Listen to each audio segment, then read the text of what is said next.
One 5-year-old girl, her father received the invitation from school for the annual sports day. There were 50 girls in the class. And they all raced. The parents were more ambitious than the children. They were cheering and jeering, etc. This father's girl, she came 20th in the race. She was almost crying. And some of the other parents, they were cheering, "My child, you came first." This father said to his daughter, "Well done, my child. Come, let me take you for a treat because you came first." All of us are different. Just as no two trees in this world are exactly alike. No two leaves of a single tree are identical. Likewise, we human beings are also all different. We have different biometrics. We have different eyes. If you take the clear subscription at the airport, all you need to do is you need to look into it. And they will go through their database, Swami Mukundananda. My God, our eyes are also different. Our bodily aromas are different. You don't realize it, but the dog does. If you go to visit your friend who has a dog, the dog sees and starts barking, doesn't recognize this person. But when it comes close to you and sniffs you, "Oh, this smell, I know this person, it's in my memory." Our aromas are different, our voices are different. Many times I get into trouble because of this. Somebody calls me, "Radhe Radhe, Swamiji." "Radhe Radhe, who's speaking?" "Swamiji, you guess." "Arey Baba, is this a video call? How do you expect me to guess? You should remember my voice and tell me who I am." And very often you do make out from the voice itself. You remember the voices of 1,000 of your friends. So we are all so different, but at the same time, as the saying goes, that man is a social animal. We love relationships with each other, and we have a tendency to compare. This comparison becomes our criteria for success. Am I better than the others? But it also becomes the reason for our discontentment. And that is a pity. The goal of life is not to be the best copy of somebody else, but to be the best version of your own self. Have you ever seen a small tree by the side of a big tree, with the small tree having an inferiority complex? Of course not. It keeps growing. How much does it grow? To the maximum it can. We human beings are the ones who get all these kinds of ideas and become unhappy over it. What is the basis of these comparisons? Now, supposing I tell you that a man and a woman, they together raced 1 mile and reached the end line together. So who did better? You say the man and woman both reached together. I'd say the woman won because she was able to match the man's abilities. But then I add some information to you. The man is 50 years old and the woman is 20 years old. Acha? And still he was able to keep up with her. In that case, the man won.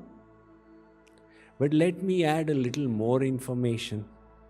The woman is 90 kgs and the man is 50 kgs. Really? A 90 kg lady was able to keep up, then she won. But let me add a little more information. The man is on a wheelchair. Oh my God, and he could keep up, then he is the winner. So what is the basis of your comparison? And these comparisons are robbing us of our joy. As Theodore Roosevelt said, comparison is the thief of joy. Sociologists did the experiment with monkeys. The researcher would give a marble to the monkey. If the monkey handed back the marble, the researcher would reward it with a cucumber, and the monkey would be delighted. Until it saw that the neighboring monkey, for the same thing, was being rewarded with a grape. Then all hell broke loose. The next time it was given a cucumber, the monkey threw it at the researcher's face. It's the same cucumber, but comparison has made the monkey unhappy. Now we people are also comparing. We don't realize the grass only seems greener on the other side. There was a pilot of the American Airlines, and his job was from Dallas to Seattle, and that was the route he had to fly again and again with his co-pilot. And every time they would go over a little village in the Midwest, he would peer down and look very carefully. His co-pilot said, "What is there in this village that attracts you so much?" The pilot said, "As a little boy, I grew up in a ranch there. And when I used to see the planes flying above, I used to think what a wonderful life it must be for pilots. Like the birds soaring in the sky. And I managed to get into pilot training school and get this job. But now I hate it. So much of mobility, no stability, one day here, next day there, etc. And I miss my life in the village and the ranch." But that's exactly how it always is. You think that the other guy must be happy, and the other guy is thinking you must be happy. The grass is greener on the other side. Now, all the people of the developing countries, they are firmly convinced that those who live in America must be so happy. At least 30 years ago in India, this was the firm belief, because India was still, a very developing country. And they saw America as the land of plenty. So getting a visa for America was like getting a visa for Golok itself. You even have, in Andhra Pradesh, etc., visa Hanuman Mandir. So, when I first came to America, I asked the Indians in America, this is what the Indians in India think, that Americans are so happy. So are you all happy?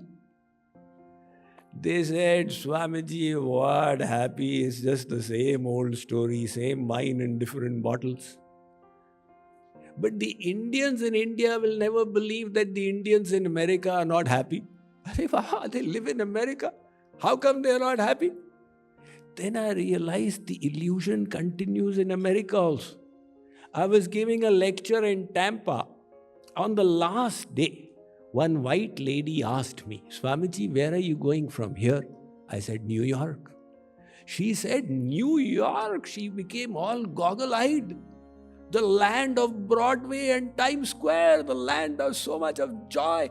So then I realized that people in America think that happiness is in New York. So I then went to New York and asked the New Yorkers, "This is what rest of America thinks of you. Are you happy?" But you don't need to ask New Yorkers whether they are happy. Their face conveys the entire picture.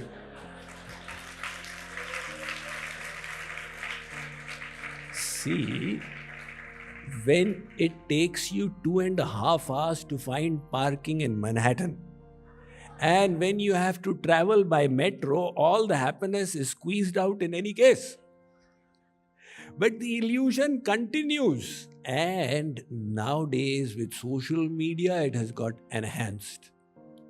Because people are comparing. Earlier you had to actually visit your friend and compare. Now you just look at their Facebook profile and start burning in envy. Even though everybody knows that Facebook profiles can be touched up in Photoshop. But the illusion is so stiff, it is creating a new phenomenon called FOMO. This FOMO is acronym for fear of missing out. The youngsters are more vulnerable to it. They look at other people's images and think there's something vitally necessary for life that I'm missing out on. So this comparison is not the way to live. You must run your own race in life. That is the way to happiness and to success. Because you are comparing with what? Saying, oh my God, this celebrity is so beautiful, I'm not so beautiful. Arey Baba, you have your own good qualities, focus on those. So we must run our own race. One 5-year-old girl, her father received the invitation from school for the annual sports day. And the races were happening one after the other. For the kindergarten girls, the race took place. There were 50 girls in the class. And they all raced. The parents were more ambitious than the children. They were cheering and jeering, etc. This father's girl, she came 20th in the race. She was almost crying. And some of the other parents, they were cheering, my child, you came first. This father said to his daughter, well done, my child. Come, let me take you for a treat because you came first. She said, Papa, but I did not come first. I came 20th. Papa said, no. The other 19 were not competing with you. You were competing with the 30 who were behind you. So in 31, you were number 1. But Papa, why was I not competing with them? Because, Beti, they had practiced more than you. Next time you practice more, then you will compete with them. So Papa, then will I come first out of 50? No, you will come first out of 46. You will come 5th in the race. Why? Because you will not have practiced enough. You practice even further and you will come first in 50. The message he is conveying to her is so important that she has to run her own race. That is what the world champions do. You know, when the racers, they have a pacer. But the world champion doesn't have any pacer because nobody can run as fast as them. So they are always competing against themselves. You must check, is this the best I can do? Or could I do better? Run your own race.